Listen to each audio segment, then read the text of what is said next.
നേർവീതി പ്രഭാഷണ പരമ്പരയിലേക്ക് ഏവർക്കും സ്വാഗതം.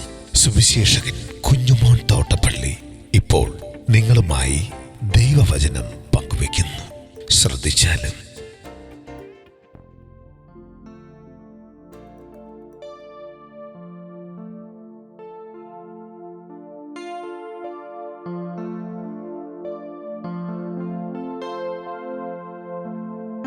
ലോത്തിന്റെ കാലം. ദൈവനാമത്തിന് മഹത്വം ഉണ്ടാകട്ടെ. ലൂക്കോസിന്റെ സുവിശേഷം 17-ാം അധ്യായത്തിന്റെ 28 മുതൽ 32 വരെ ഞാൻ വായിക്കുന്നത് ശ്രദ്ധിച്ചാലും. ലോത്തിന്റെ കാലത്ത് സംഭവിച്ചതുപോലെ തന്നെ അവർ തിന്നും കുടിച്ചും കൊണ്ട് വിറ്റും നട്ടും പണിതും പോന്നു. എന്നാൽ ലോത്ത് സോദോം വിട്ട നാളിൽ ആകാശത്ത് നിന്ന് തീയും ഗന്ധകവും പെയ്ത് എല്ലാവരെയും മുടിച്ചു കളഞ്ഞു. മനുഷ്യപുത്രൻ വെളിപ്പെടുന്ന നാളിൽ അവണ്ണം തന്നെ ആകും. അന്ന് വീട്ടുമേൽ ഇരിക്കുന്നവൻ വീട്ടിനകത്ത് ഉള്ളത് എടുപ്പാൻ ഇറങ്ങിപ്പോകരുത്. അവണ്ണും വയലിൽ ഇരിക്കുന്നവനും പിന്നോക്കം തിരിയരുത്. ലോത്തിന്റെ ഭാര്യയെ ഓർത്തുകൊള്ളി.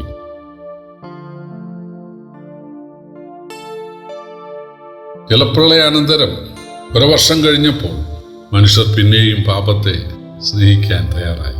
ദൈവത്തിന് പകരം വിഗ്രഹങ്ങൾ ഉണ്ടാക്കി അതിനെ വന്ദിക്കാൻ തയ്യാറായി.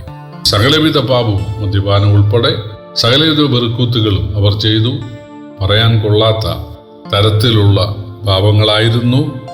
സോദോം, ഗോമോറ, ആത്മ, സെബോയിം, ബാലെ തുടങ്ങി ഒരു ഭൂപ്രദേശത്തെ ആളുകൾ ചെയ്തു കൂട്ടിയത്. പാപം അത് രോഗം പോലെയാണ്. രോഗം പെട്ടെന്ന് പകരും, ആരോഗ്യം പകരുകയില്ല. പാപം പെരുകിയാൽ തീർച്ചയായിട്ടും ന്യായം വിധിക്കാതിരിക്കാൻ ദൈവത്തിന് സാധിക്കുകയില്ല. മനസാക്ഷിയിലൂടെ സകലർക്കും ദൈവത്തിൻ്റെ പ്രമാണങ്ങൾ ദൈവം നൽകിയിരുന്നു.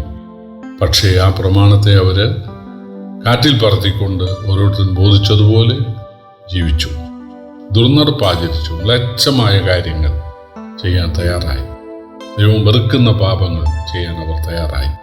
അതുകൊണ്ട് തന്നെ അവരെ തീയും ഗന്ധകവും വർഷിപ്പിച്ച് നശിപ്പിക്കാൻ ദൈവം തീരുമാനിച്ചു. അബ്രഹാം അക്കാലത്ത് ദൈവത്തോട് ഈ സൊദോമിന് വേണ്ടി യാചിച്ചു, ദൈവമേ 10 നീതിമാന്മാർ അവിടെ ഉണ്ടെങ്കിൽ അവരെ ന്യായം വിധിക്കാതെ ക്ഷമിക്കാൻ പറ്റുമോ? ദൈവം സമ്മതിച്ചു. അത് 10 നീതിമാന്മാരോട് ഞാൻ നശിപ്പിക്കുകയില്ല. അബ്രഹാം വിചാരിച്ചത് ലോത്തും ഭാര്യയും 2 പെൺമക്കളും അവർക്ക് വിവാഹം നിശ്ചയിച്ചിട്ടുണ്ട്. ആ യുവാക്കളും ഇപ്പോൾ 6 പേരായി. പിന്നെ 4 പേര് പണിക്കാര്. ലോത്ത് വലിയ സ്വത്തുകാരനാണല്ലോ, പണിക്കാരുണ്ട്. അവരിതിനോടകം മനസാന്തരപ്പെട്ട് കാണും എന്ന് വിചാരിച്ചു. പക്ഷേ ലോത്തിന്റെ മരുമക്കൾ ഇത് കളി പറയുന്നതാണ് എന്നാണ് ലോത്തിനോട് പറഞ്ഞത്. ദൈവദൂതന്മാർ അവിടെ എത്തി അവരെ നിർബന്ധിച്ചാണ് അവരെ പറഞ്ഞയച്ചത്. അത് അവരുടെ നന്മയ്ക്ക് വേണ്ടിയായിരുന്നു.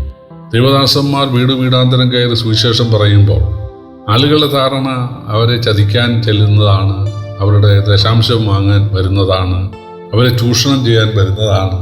അതുകൊണ്ട് ഇവരുടെ വാക്ക് കേട്ട് മനസാന്തരപ്പെടാതെ ഇപ്പോൾ പോകുന്ന പോലെ അങ്ങ് പോകുന്നതാണ് നല്ലത് എന്നാണ് ആളുകൾ വിചാരിക്കുന്നത്.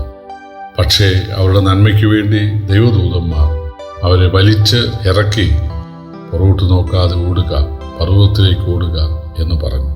ലോത്തും ഭാര്യയും 2 പെൺമക്കളും കയ്യിൽ കെട്ടിയ സാധനങ്ങളൊക്കെ പിറക്കി അവര് ഓടുകയാണ്. പക്ഷെ ലോത്തിന്റെ ഭാര്യ അവള് പൂർണ്ണമായിട്ടത് വിശ്വസിച്ചിരുന്നില്ല. ദൈവം ഒന്ന് വരട്ടുന്നതാണ്, ഒന്നും തീയും ഗന്ധകവും ഒന്നും വർഷിപ്പിക്കത്തില്ല. ആകാശത്തിൽ എന്താ തീയാണോ? അല്ലല്ലോ. ഞാൻ എന്തായാലും ചെറുതായിട്ടൊന്ന് തിരിഞ്ഞു നോക്കും. തീ കത്തുന്നില്ലെങ്കിൽ ഞാൻ തിരിച്ചു പോരും. എൻ്റെ കൂട്ടുകാരത്തികള്, എൻ്റെ ആടുകള്, എൻ്റെ കന്നുകാലികള്, അതുകൊണ്ട് ഞാൻ തിരിച്ചു പോരും. അവര് എവിടെയാണെന്നാ പോട്ടെ. അവൾ തിരിഞ്ഞു നോക്കി. അവൾ ഉപ്പുതൂണായി ഭവിച്ചു. അവൾക്ക് ഒരു ശവസംസ്കാരം പോലും ലഭിച്ചില്ല. എന്നാൽ ലോത്തും പെൺമക്കളും അവർ മാത്രം ഓടി. ഇവിടെ യേശു പറയുകയാണ്, ലോത്തിന്റെ കാലത്ത് സംഭവിച്ചതുപോലെ മനുഷ്യപുത്രന്റെ കാലത്തും ഉണ്ടാകും. ലോത്തിന്റെ കാലത്ത് ആളുകൾ വിറ്റും നട്ടും തിന്നും കുടിച്ചും പണിതും അവർക്ക് സമ്പന്നരാകുക, സുഖിക്കുക, ഇത് മാത്രമായിരുന്നു അവരുടെ ലക്ഷ്യം. എന്നാൽ നരകം ഇറങ്ങി വരികയായിരുന്നു. നരകത്തിൽ തീയും ഗന്ധകവും ചാകാത്ത പുഴുവും കെടാത്ത തീയും ഉണ്ടെന്ന് കർത്താവ് പറഞ്ഞു. അത് ഈ പട്ടണങ്ങളിൽ സംഭവിക്കുകയാണ് ഉണ്ടായത്. പക്ഷേ ദൈവം പറഞ്ഞതനുസരിച്ച് നോഹയ്ക്കും പെൺമക്കൾക്കും സുരക്ഷിത സ്ഥാനത്തേക്ക് പോകാൻ സാധിച്ചു. ലോത്തിന്റെ ഭാര്യ ശരീരം കൊണ്ട് സോദോം വിട്ടെങ്കിലും മനസ്സുകൊണ്ട് വിട്ടിരുന്നില്ല. അതുകൊണ്ട് അവൾ വഴിയിൽ നശിക്കുവാൻ ഇടയായി.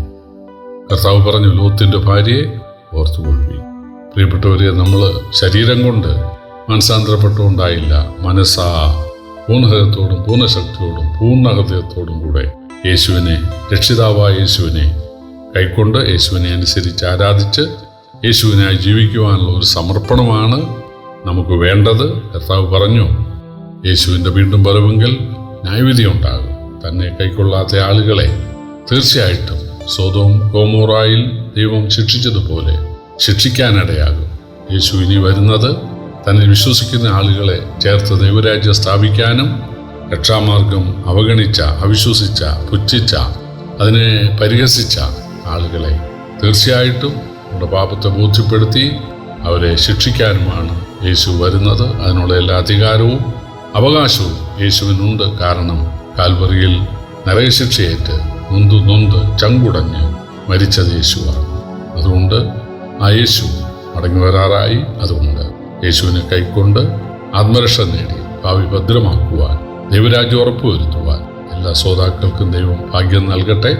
കർത്താവിൻ്റെ വലിയൊരു നാമം വാഴ്ത്തപ്പെടുമാറാകട്ടെ.